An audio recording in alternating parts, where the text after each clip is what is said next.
jetzt wieder Neuigkeiten aus dem Landkreis Cham für Sie und da gibt es jetzt gleich jede Menge zu lachen.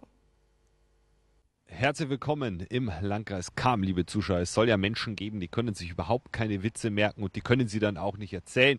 Ich gebe zu, ich gehöre dazu. Meine Komik ist mitunter eher unfreiwillig. Insofern wären meine Chancen auf den Titel des Oberpfälzer Witzemeisters, des besten Witzeerzählers in der Oberpfalz, also gering gewesen.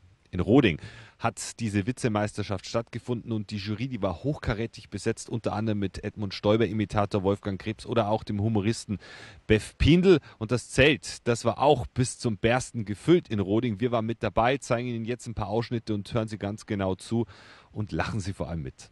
Ja, wirklich, also...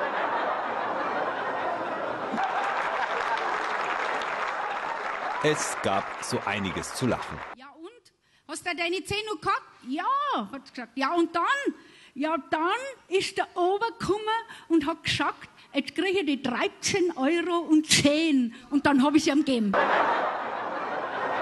Und dann hat die Frage gelautet, wann ist Jesus gestorben? Und das hat der Fritz nicht gewusst. Dann hat der Vater gesagt, was? Der ist schon gestorben. Wer es nachher sagt, ich habe nicht einmal gewusst, dass der Mann krank geworden ist.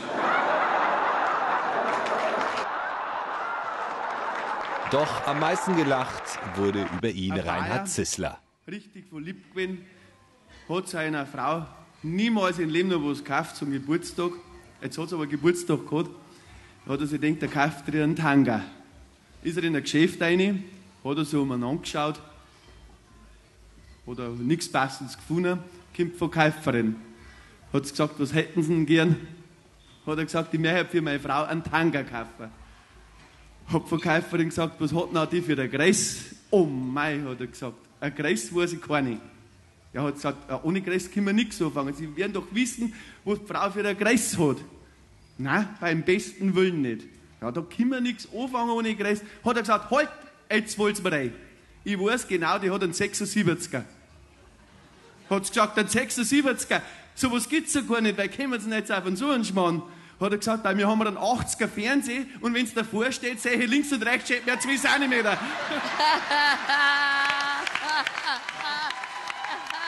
Nach 3 Witzen hatte Reinhard Zissler die Jury auf seiner Seite. Er holte den Titel des Oberpfälzer Witzemeisters. Dann bin ich nur 3 Jahre älter. Hätten Sie je damit gerechnet, dass Sie gewinnen? Niemals im Leben. Ich habe nur mit, weil es bei uns im Landkreis sowas gibt, da habe ich gedacht, ja, dabei sein ist alles und ich wollte einfach mal sehen, weil sie sich das anfühlt, wenn man oben auf einer Bühne steht und ich erzähle einen Witz und ich habe ein Ziel gehabt, vielleicht die erste Runden überstehen und nicht blamieren, das war mein Ziel und ich glaube, es ist mir gelungen. Ich bin ganz begeistert. Also ich habe in meinem Leben schon so viele Witze gehört und auch so viel erzählt, aber da sind so viele dabei gewesen, die ich gar nicht kennt habe noch. Und die Kandidaten waren wirklich begeistert bei der Sache und haben wunderbar ihre Witze erzählt. Es ist nicht so subjektiv wie Humor. Ich habe das gerade erzählt, wenn man bei Otti Schlachthof bin oder bei Kabarett aus Franken, dann sagt meine Mutter, mei, der war ja saugut und mein Bruder sagt dann, der war voll scheiße.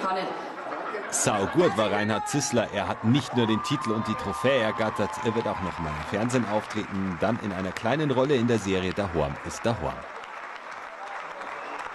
Für das kommende Jahr wird übrigens noch ein Austragungsort in Sachen Oberpfälzer Witzemeisterschaft gesucht. Wenn Sie Interesse haben, dass diese Witzemeisterschaft bei Ihnen in der Gemeinde oder in Ihrer Stadt stattfindet, dann rufen Sie einfach den Veranstalter unter der eingeblendeten Telefonnummer an. Dann klappt es vielleicht auch mit der Oberpfälzer Witzemeisterschaft.